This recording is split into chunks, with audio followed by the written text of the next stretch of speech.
Mr. Kenney, we would like, first of all, to thank you for taking the time out of your super busy schedule to visit your Canadian Chaldean friends tonight. Welcome to the Chaldean Good Parish Church tonight in Toronto. First of all, I'm going to briefly ask you, how is the campaign going as we're heading closer and closer to the election date? I think very well. This is a very important campaign in the choices we make for Canada's future, obviously for our economy. We just signed the largest trade agreement in world history. We have a balanced budget. We've cut taxes to their lowest level in 7 decades. We have the best growth record in the major developed economies of the world, best job creation record. So I think all of that bodes well, but also on the level of security for Canada.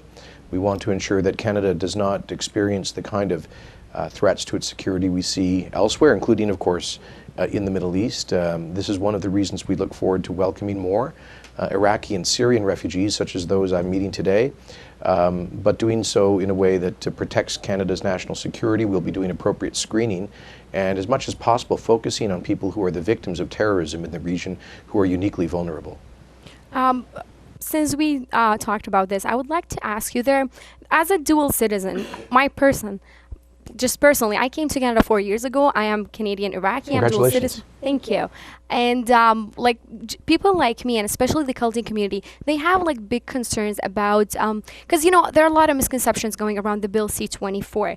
Would you explain it a bit for us? Because people are just worried about it. There are a lot of misconceptions going around.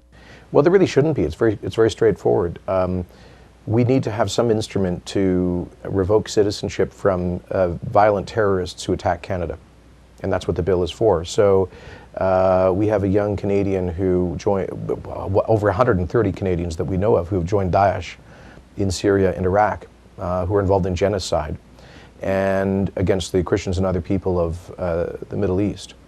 And one of them, for example, took his Canadian passport, dipped it in gasoline, started burning it, and then shot it with his gun.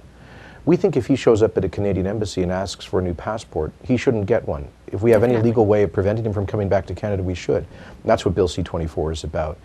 It's about ensuring that people who are convicted in a Canadian court or an equivalent democratic system of serious acts of terrorism, treason, or acts of war against Canada, like membership in Daesh, if possible, we'll remove their citizenship. And we cannot do that to people who only have Canadian nationality, because then they would become stateless. That's illegal. But we can do it to people who have multiple nationalities, such as the leader of the Toronto 18 terrorist group, who wanted to kill thousands of Canadians because he hates our country so violently. He also has Jordanian nationality, so we hope to be able to remove his citizenship so that when his prison sentence is done, he can be deported outside of Canada and no longer pose a threat to Canadians. That's what it's about. Awesome. When the safety of Canadian comes first.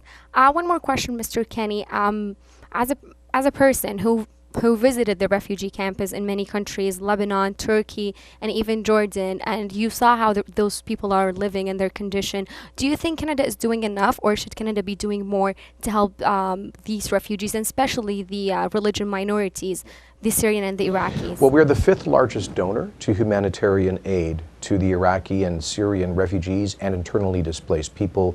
We have contributed $800 million in support. We've announced an additional $100 million in humanitarian support. One of the problems is that most of that flows through United Nations agencies to the camps, and the minority communities typically aren't in the camps. The camps typically are made up of the religious and ethnic majority communities in the region, and so often the Assyrians, the Druze, the Ismailis, the Mandeans, the Yazidis, the Chaldeans, the Assyrians, they don't get to the camps. They end up very typically in Amman or Ankara or Jordan or Beirut, and they often aren't getting the benefit of that aid. So we want to focus our refugee resettlement efforts, and as much as possible our aid dollars, on supporting the forgotten about minority refugees who aren't getting to the camps because they feel vulnerable there. Okay. Just as Canada is being involved in the coalition against ISIS, why it is important for your government to be part of it? Why it's important to your government to fight ISIS?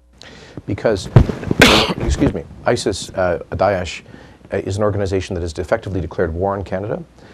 It inspired the murder of 2 of our troops on our own soil. It's engaged in genocide against the minorities of the indigenous ancient minority communities of Mesopotamia. It's trying to create a terror state from which it can project its violence throughout the world. They call it a caliphate. They've attracted over 130 Canadians to join their distorted idea of a jihad. Any one of those Canadians represents an obvious security threat should they come back here.